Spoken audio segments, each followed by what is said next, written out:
नमस्कार, स्वागत है आपका प्रेप शॉट में। आज के लेक्चर में हम बात करेंगे इंडियन पॉलिटी यानी भारतीय राज्य व्यवस्था के बारे में। भारतीय राज्य व्यवस्था आपका एक ऐसा सब्जेक्ट है जो आपका कॉन्सेप्चुअल बेस है, यानी कॉन्सेप्ट आधारित आपका जो है भारतीय राज्य व्यवस्था मानी जाती है। भारतीय राज्य व्यवस्था को समझने का हम प्रयास करेंगे। उसको समझने के लिए हम ये जानने का प्रयास करेंगे कि भारतीय राज्य व्यवस्था कैसे रन करती है इंडिया में। तो इसको रन कराने के लिए कौन सा हमारे पास डॉक्यूमेंट है, कौन कौन सी बॉडीज़ हैं, किन बॉडीज़ को कौन कौन से राइट हैं, ये सारी चीज़ें हम इसी लेक्चर में हमें जो है सारी चीज़ें मालूम हो जाएंगी। पूरे लेक्चर में मैं प्रयास करूँगा कि मैं पूरा का पूरा समरी आपको इंडियन पॉलिटिकल सिस्टम का आपको दूँ, ठीक है। और जो राजकीय प्रणाली होती हैं वो किसी भी देश की राजकीय प्रणाली हो, किसी भी स्टेट या नेशन की राजकीय प्रणाली हो, उसको एडमिनिस्टर करने के लिए यानी उसको उसका प्रशासन चलाने के लिए हमें एक डॉक्यूमेंट की आवश्यकता होती है। वो डॉक्यूमेंट आपका मौखिक और लिखित दोनों प्रकार का हो सकता है। तो हमारे पास ऐसा कौन सा डॉक्यूमेंट है कि जिस डॉक्यूमेंट से हम इंडियन पॉलिटी को रन करते हैं। इंडियन पॉलिटी के लिए हमारे पास कोई डायरेक्टली कोई रिटन डॉक्यूमेंट नहीं है। इंडियन पॉलिटी जो है मेनली जहाँ से ग्रांट होती है वो है हमारे पास इंडियन कॉन्स्टिट्यूशन, ठीक है। तो हमारे पास एक सैद्धांतिक अगर दस्तावेज है तो हमारे पास सैद्धांतिक दस्तावेज है कॉन्स्टिट्यूशन ऑफ इंडिया यानी भारत का संविधान। जब हम भारत का संविधान, ठीक है, तो संविधान जो कॉन्स्टिट्यूशन है ये वर्ड ही अपने आप में आप जो है ना एक मीनिंगफुल वर्ड है। संविधान का जो अर्थ है कि संविधान जीवन का वह मार्ग है कि कोई भी राष्ट्र या राज्य अपने लिए अपने अधिकारों के लिए अपनाता है, तो दैट इज कॉल्ड कॉन्स्टिट्यूशन, ठीक है। तो हम जब यूज़ करते हैं या किसी भी चीज़ को अडॉप्ट करते हैं, ठीक है, अपने राइट्स के लिए, ठीक है, अपने लिए, तो क्या कहलाता है वो कॉन्स्टिट्यूशन। तो दैट इज कॉन्स्टिट्यूशन। तो जब वो सारी चीज़ें हम क्या है कि व्यवहार में लाते हैं, व्यवहार में हम चीज़ें अप्लाई करते हैं, तो स्वतः ही वो उस राज्य या राष्ट्र की क्या बन जाती है, पॉलिटिकल सिस्टम यानी राजकीय प्रणाली बन जाती है। जब व्यवहार में अप्लाइड करते हैं तो वो क्या बन जाती है, आपकी राजकीय प्रणाली बन जाती है। अब मैं सुविधा के लिए जो है आपका जो कॉन्स्टिट्यूशन ऑफ इंडिया है इसके जो बेसिक फंडामेंटल्स हैं उन उसके हिसाब से मैं इसको ब्रेक करके अलग अलग पार्ट में आपको समझाने का प्रयास करता हूँ। जैसे आपका सबसे पहले आता है जो आपका पॉलिटिकल सिस्टम है, तो फर्स्ट आता है आपका बेसिक स्ट्रक्चर, ठीक है, यानी मूल संरचना जो कॉन्स्टिट्यूशन की है, बेसिक स्ट्रक्चर यानी मूल संरचना की अगर हम बात करें, ठीक है, जो मूल संरचना है कॉन्स्टिट्यूशन की, बेसिक स्ट्रक्चर है, वो हमें उसकी भावना कॉन्स्टिट्यूशन के अंदर से जब हम कॉन्स्टिट्यूशन को स्टडी करते हैं कहाँ से आती है। तो इसमें सबसे पहला नाम मूल संरचना का अर्थ है कि हमारा जो राष्ट्र है, हमारा जो नेशन है इंडिया, वो कैसा होना चाहिए। ठीक, जब संविधान निर्माताओं के सामने ये बात आई कि हमारा जो कॉन्स्टिट्यूशन है तो कैसा होना चाहिए, तो वो बातें हमें प्राप्त होती है प्रीएम्बल ऑफ आवर कॉन्स्टिट्यूशन यानी संविधान की प्रस्तावना से। तो फर्स्ट में हम लिखते हैं प्रीएम्बल, प्रीएम्बल यानी प्रस्तावना, ठीक है। तो ये जो प्रस्तावना है, प्रस्तावना कहती क्या है, प्रस्तावना ये कहती है कि प्रस्तावना जब हम पढ़ते हैं तो हमें जो हमारा जो राष्ट्र है वो जो है ना sovereign socialist secular democratic Republic होना चाहिए, यानी हम संप्रभु होने चाहिए, जिसका अर्थ है कि हम जो है संप्रभु हैं, हमारे ऊपर किसी भी राज्य का कोई डोमिनेंट या अधिकार नहीं है, तो हम संप्रभु होने चाहिए। उसके बाद आता है सोशलिस्ट, सोशलिस्ट यानी समाजवादी, ठीक है। सोशलिस्ट का अर्थ है कि डाइवर्सिटी इन यूनिटी, यानी वो बोलते हैं कि हमारे देश में जो है अलग अलग प्रकार के धर्म मत संप्रदाय रहते हैं, लेकिन उसके बाद भी हमें यूनाइट रहना है, तो समाजवाद का जो अर्थ होता है वो यही है कि जो जात धर्म नस्ल भेद आदि से ऊपर हो, तो हम सोशलिस्ट कंट्री बनना चाहते थे उस टाइम, तो हमने अपने प्रीएम्बल में डाला सोशलिस्ट। उसके बाद आता है सेकुलर। ठीक है, सेकुलर का जो मीनिंग होता है कि कोई भी स्टेट का, इंडिया एज ए स्टेट कोई भी स्पेशल जो है इसका कोई रिलीजन नहीं होगा। जैसे अगर हम पाकिस्तान की बात करें, पाकिस्तान का जब हम प्रीएम्बल पढ़ते हैं तो उसमें अरबिक में साफ साफ लिखा है जमहूरियत इस्लामिया पाकिस्तान। ठीक है, जिसका हिंदी में अर्थ है लोकतांत्रिक इस्लामिक रिपब्लिक, या वो sorry democratic Islamic Republic of Pakistan. तो हम जो है सेकुलर स्टेट है। ठीक है, सेकुलर के बाद जो आता है, उसके बाद आता है आपका डेमोक्रेटिक। डेमोक्रेटिक जो शब्द है उसका अर्थ है लोकतंत्र, यानी लोकतंत्र का जो अर्थ है कि हमारा जो शासन है वो प्रजा द्वारा चलाया जाता है। वो हम पढ़ते हैं by the people for the people of the people, जनता के लिए शासन, जनता के द्वारा शासन, जनता का शासन। ठीक है, तो उसके बाद हम रिपब्लिक, हम गणतंत्र हैं। ठीक है, यानी हम मोनार्की नहीं है, यहाँ पे कोई राजतंत्र या तानाशाही नहीं है, नहीं किसी राजा महाराजा वंशानुगत कोई राजा नहीं बन सकता। यहाँ पे जो भी जिसका जब भी यहाँ के हेड ऑफ द स्टेट का चुनाव होगा वो सीधे जनता द्वारा चुनाव किया जाएगा। तो ये बातें हम करते हैं प्रीएम्बल में। इसी के साथ साथ प्रीएम्बल में हमने जस्टिस की बात की है। ठीक है, सोशल, इकोनॉमिकल और पॉलिटिकल 3 टाइप के जस्टिस बताए हैं। जस्टिस के साथ साथ हमने बात की है लिबर्टी की, लिबर्टी के बाद इक्वालिटी, इक्वालिटी के बाद फ्रेटर्निटी। ये सारी बातें हम प्रीएम्बल में पढ़ते हैं। ये एक एक करके मैं सारी चीज़ें आपको डिफाइन करूँगा। दूसरे नंबर पे आते हैं फंडामेंटल राइट्स।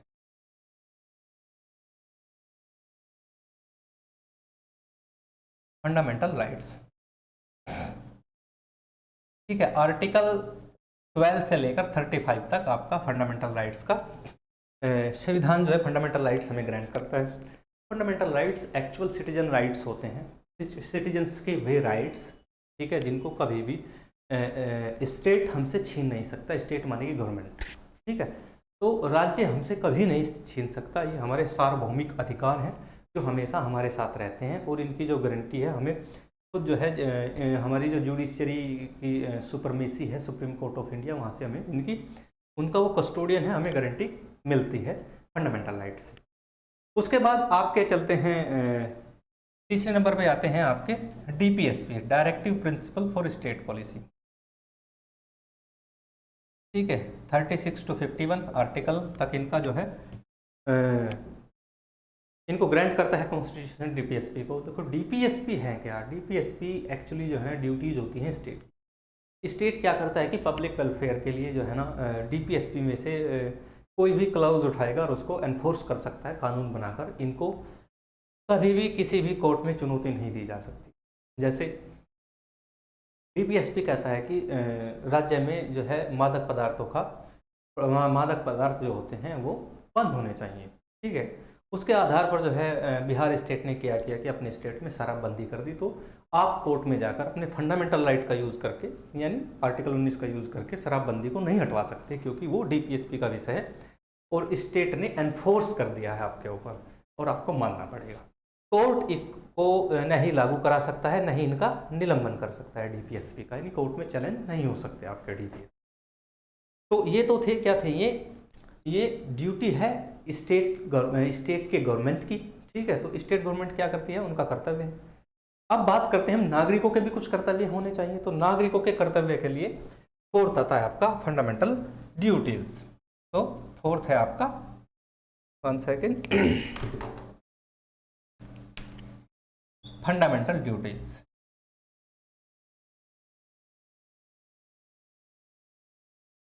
और फंडामेंटल ड्यूटीज के लिए हमने 51A आर्टिकल रखा है। इनको बोलते हैं मूल कर्तव्य। देखिए, नागरिकों के पास अपने कर्तव्य होने चाहिए। नागरिकों को एक अच्छा नागरिक होने के लिए हमको कर्तव्य सुझाए गए हैं, हमें उन्हें मानना चाहिए। कानून द्वारा इनको ज़बरदस्ती लागू नहीं कराया जा सकता, लेकिन फिर भी आपको मानने चाहिए। 11 मौलिक कर्तव्य हैं और ये सभी को मानने हैं। तो ये यहाँ से आती है आपकी basic structure of Indian constitution, यानी कॉन्स्टिट्यूशन की मूल भावना।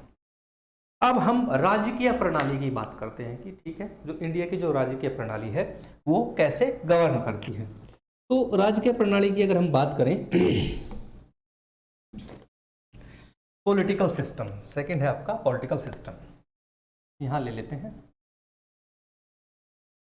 पॉलिटिकल सिस्टम यानी राजकीय प्रणाली कैसे कार्य करती है। चलिए राजकीय प्रणाली की बात करते हैं। देखिए जो आपका जो पॉलिटिकल सिस्टम है उसके 3 पार्ट हैं आपके, मैं लिख देता हूँ कौन कौन से हैं।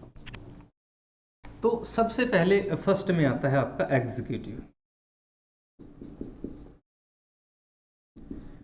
जिसको हिंदी में हम कार्यपालिका बोलते हैं।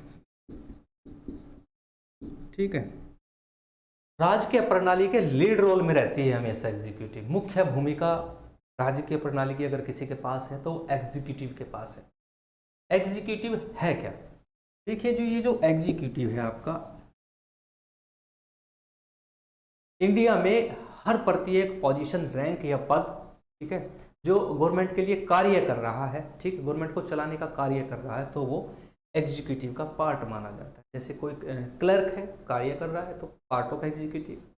ठीक है, कोई ऑफिसर है, कार्य कर रहा है, part of executive. District magistrate, part of executive. Minister है, part of executive. Union home minister है, part of executive. Defence minister, part of executive. और इन सब का जो है जो प्रधान होता है एग्जीक्यूटिव का, वो माना जाता है, यानी रियल जो ऑफिसर है, मुख्य जो प्रधान है, वो माना जाता है कार्यपालिका का मुख्य प्रधान, यानी रियल प्रेसिडेंट जो कार्यपालिका का है वो है प्राइम मिनिस्टर। प्राइम मिनिस्टर भी कार्यपालिका के पार्ट माने जाते हैं, यानी अंग माने जाते हैं। तो कार्यपालिका आप समझ गए हैं। तो कार्यपालिका अलग अलग होती हैं, कैसे होती हैं बात करते हैं। अब देखिए जो कार्यपालिका है आपकी एग्जीक्यूटिव, यूनियन के लिए अलग है, यानी केंद्र के लिए अलग है, और स्टेट के लिए अलग है। ठीक है, तो ये दोनों कार्यपालिका अलग अलग है। यूनियन के लिए अलग है, स्टेट के लिए अलग है। ठीक है, यूनियन में कार्यपालिका का जो वास्तविक जो प्रधान है वो माना जाता है प्रधानमंत्री को। ठीक है, और स्टेट में वास्तविक प्रधान इसको माना जाता है चीफ मिनिस्टर। ये रियल प्रधान माने जाते हैं। लेकिन ये सीधे मोस्टली जो प्रधान है, मुख्य जो प्रधान है, अगर यूनियन में हम बात करें तो आपका जो राष्ट्रपति यानी प्रेसिडेंट है वो कार्यपालिका का हेड माना जाता है, और स्टेट में हेड माना जाता है राज्यपाल। ये भी कार्यपालिका का हेड माना जाता है। ठीक है, राज्यपाल माने कि गवर्नर। ठीक है, जो गवर्नर है वो माना जाता है इसका। तो ये बात की है हमने नंबर 1 एग्जीक्यूटिव की। अब इसके बाद आता है आपका दूसरी अगर हम बात करें राज्य प्रणाली का जो दूसरा अंग है, दूसरा है विधायिका यानी लेजिस्लेचर।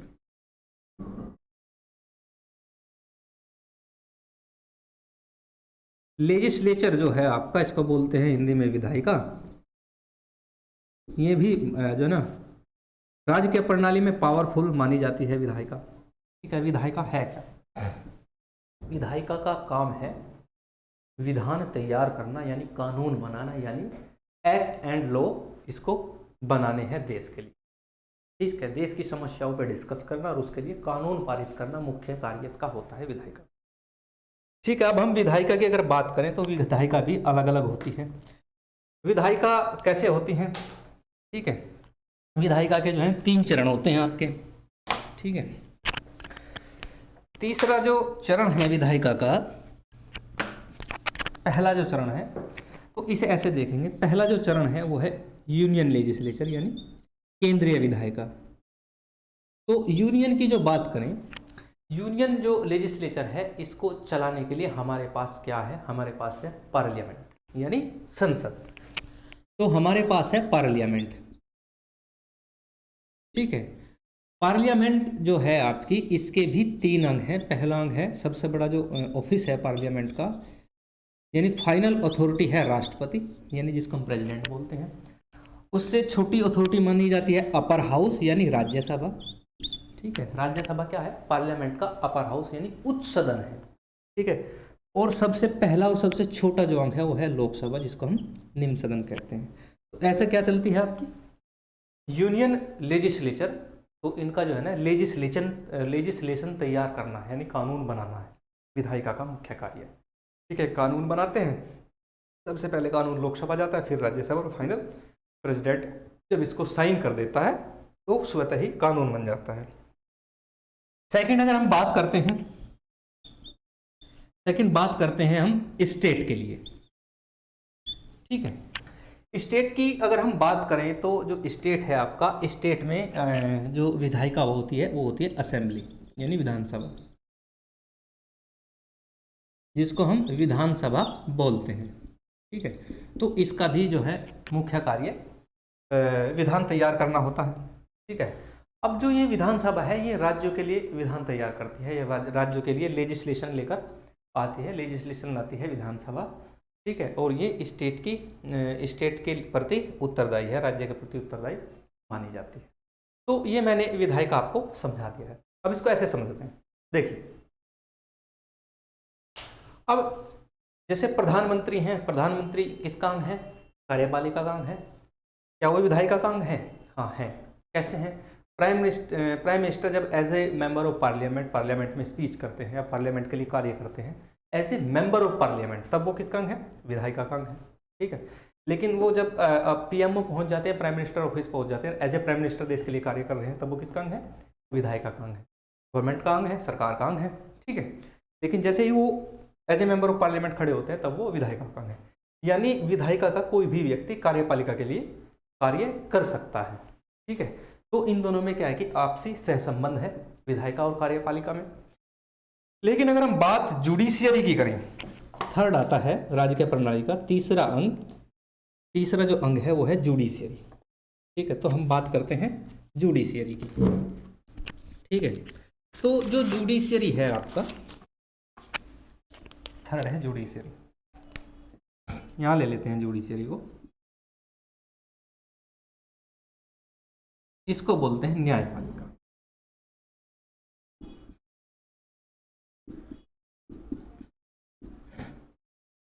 ठीक है।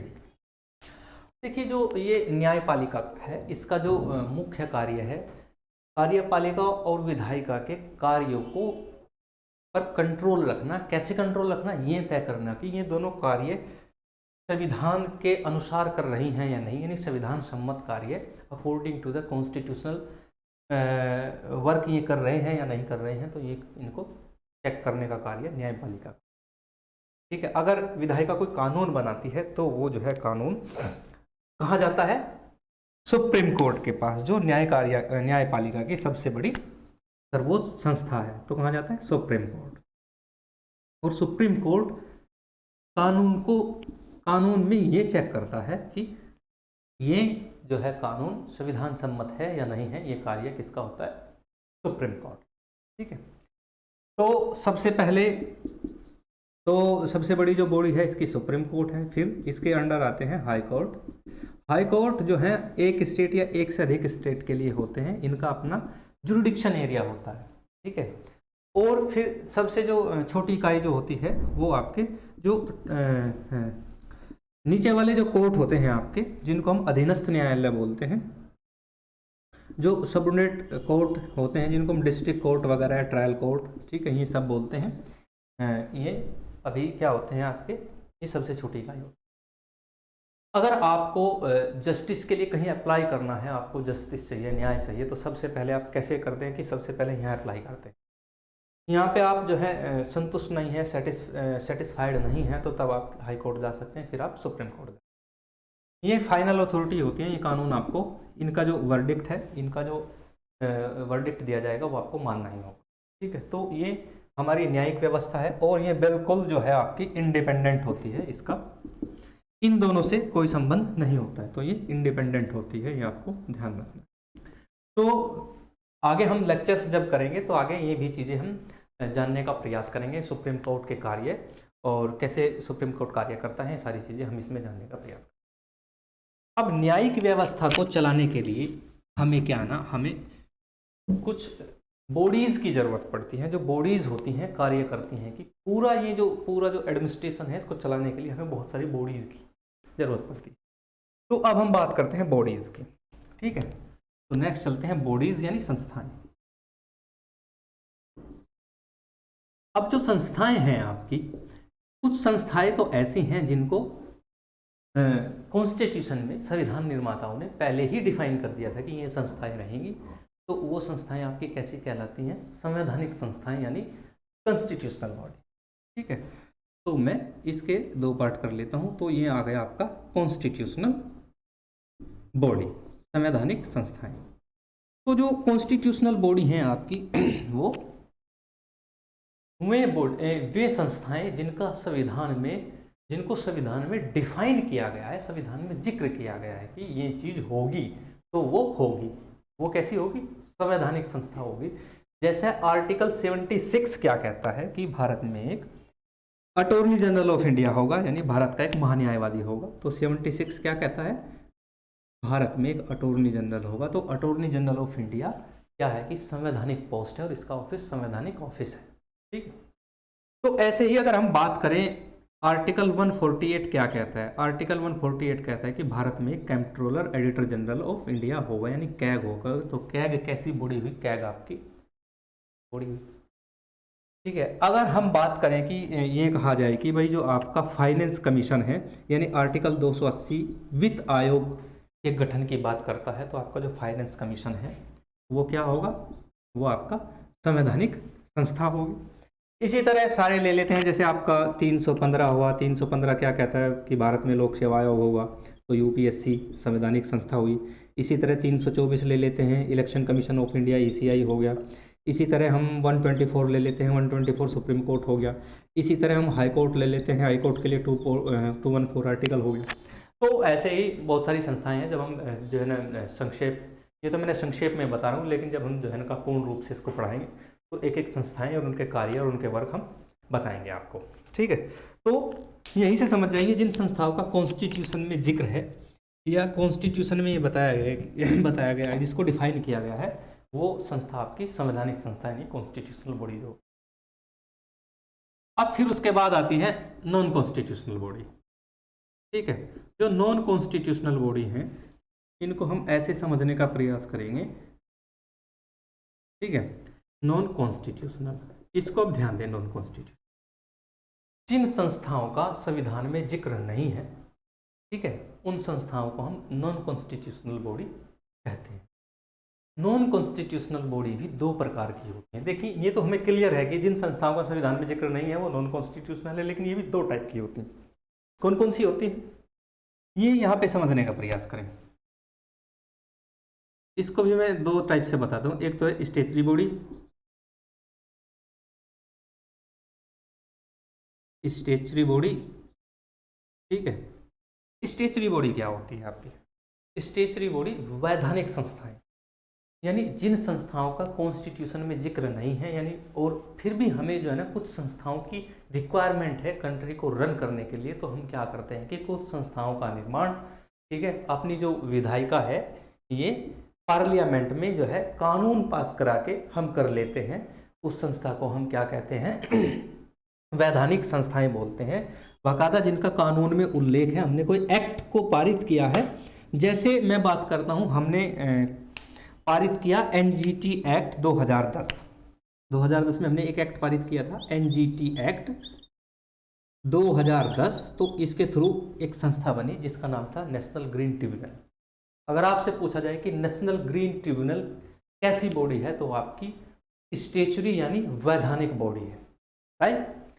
अब ऐसे ही मैं एक दो और उदाहरण लेता हूं। जैसे हमने ले लिया कि सेबी एक्ट हमने ले लिया 1992।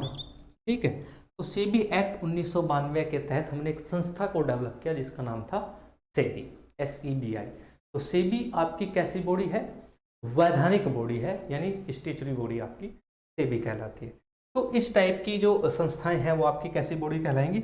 स्टैच्यूटरी बॉडी कहलाएंगी। इसी तरह नेशनल कमीशन फॉर वुमेन है, ठीक है, तो राज्य मानवाधिकार आयोग है, ठीक है, आपका नेशनल ह्यूमन राइट कमीशन, राष्ट्रीय मानवाधिकार आयोग है। तो ये सभी हमने कानून पास करके बनाए हुए हैं। तो ये सारी संस्थाएं कैसी होंगी? आपकी स्टैच्यूटरी बॉडी। इसके बावजूद भी हमें फिर भी जो है ना कुछ संस्थाओं की, कुछ बॉडीज़ की रिक्वायरमेंट रहती है।